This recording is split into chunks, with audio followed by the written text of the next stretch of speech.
Well, I cut the back of this cab down with 1500. That's why it's all shitty looking. I haven't wiped it down yet. But I've been bouncing between that and I think we got the body work wrapped up as far as I'm going to go. I'm not fixing little dents and stone chips in this bed.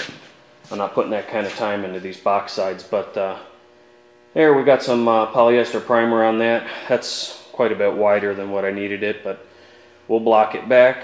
That's where I'm at for now. So we did the wheel opening on this side, basically from about the two-tone line up to about here, and then I had some feather-edged paint back here. There was a little stone chip in it there. I don't know why I started doing that. I gave up. Then that was under the pinstripe. Got that little chip right there. I'm gonna have to go back and wipe that. That looks like hell. I didn't realize that I forgot to feather it out. And then this is repaired down in here. I think this will be pretty much good to go. I shouldn't have to 2K prime this. I'll just seal it up and shoot it. The other side, I don't have the light over there, so you can't really see a whole hell of a lot. But I don't know if we send it that way, if you can. I don't know. It's pretty damn straight. It's got a little wiggle to it, but I don't care. This was a make me look better for a little while and save up money for box sides. I keep saying that, but I keep getting people comment telling me that, you know, I don't know why you're putting money into it. Well, I can't stand looking at holes. Holes drive me nuts. And I still got a little downtime. It snowed yesterday, but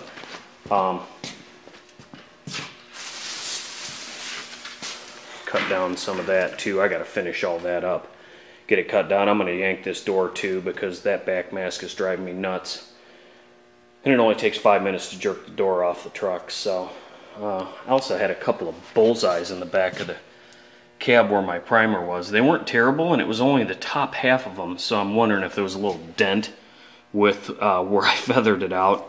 So I'm just going to block the clear out and reshoot it. It should be okay because the clear is blocking flat.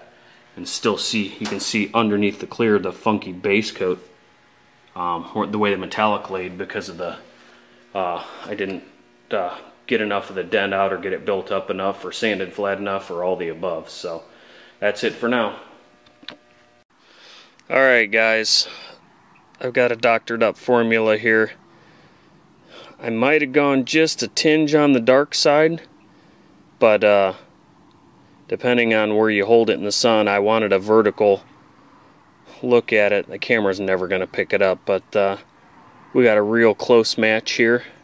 So we're probably going to roll with that. I'm going to put another set of eyes on it when I get home here and my wife look at it. Women are good at colors, right? That was after adding, I want to say, let's look at the formula. This is a formula for the darker. Let's see, 22.6 grams is what that one had, and the other one started with 7. I put about 15 grams in it. By the time I got done, I started with half that much and didn't quite get it to where I wanted it, but I think that's close enough. I can make it work. No sense trying to color match on a vertical surface inside here with fluorescent lights. It doesn't work. I mess around with it all day. So I'm definitely not an expert at that. I'm just playing chemist, trying to get it close.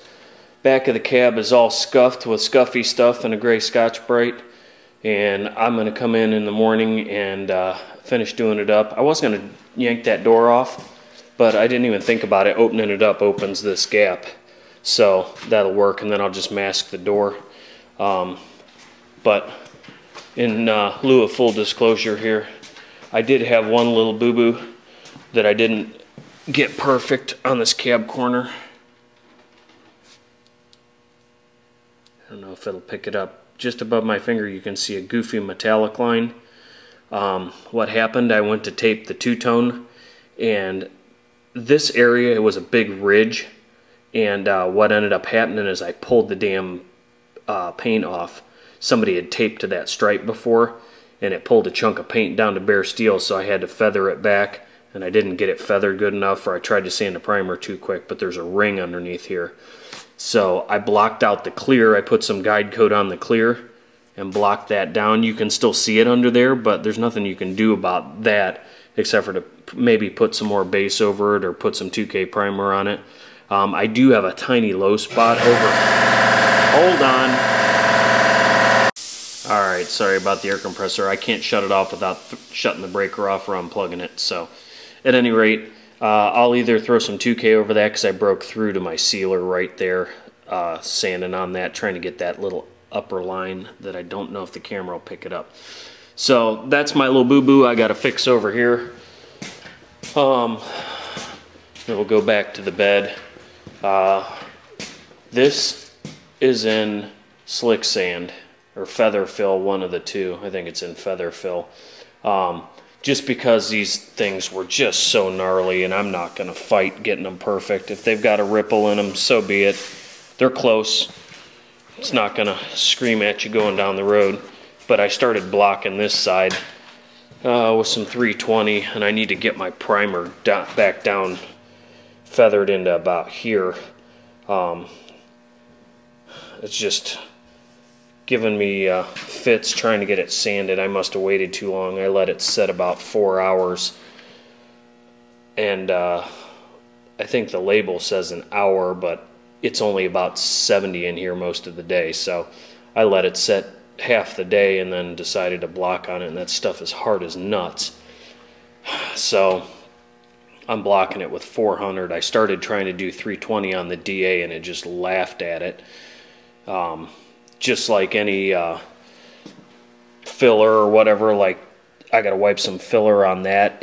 That polyester filler, it gets gummy when you first go to cut it, and this is the same way if you try and cut it the same day. I should have wiped it with some lacquer thinner first, but it's just wadding up in the paper, so I'm gonna let it set till tomorrow morning and see what I can't manage there. So that's as far as we're going there, and I lied to you guys before I said I wasn't going to jerk the pinstripe off, and I may yet pull the 4x4 emblems off.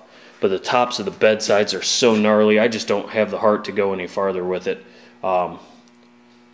They had a ratchet strap under the side of the bed and buckled it up. The guy that owned it before me, they went to go get hay for their horses or straw or something, and it just mangled the shit out of the top of the bed. So it's halfway decent right down to where the molding goes, and it's been painted once on that line, so I don't feel bad about doing it again. I should have just left the moldings on, but I jerked them off to see what it looked like under there, and oh my god, it ain't even worth looking at. You got a little rusty starting there and here. Everywhere that it buckled that that side up, it just tore the shit out of those. So I'm just going to clean it just past where the bed rail cap, those guys are right there. Oh, hey, focus. There we go. Where those go. And just mask it off underneath there, back mask it, I don't know. Some sort of mask just so I don't get all the trash from the bed. And I'll just pull that tight across the top and call it happy. So that's where I'm at today, and tomorrow we're going to block some more primer. Sorry I haven't showed you a lot of stuff, but I fought trying to get that color match today. Just doing spray out cards all day long, and I'm really under the gun, so I apologize for the lack of showing what I'm doing. It's just the way it goes today, so I will catch you guys tomorrow.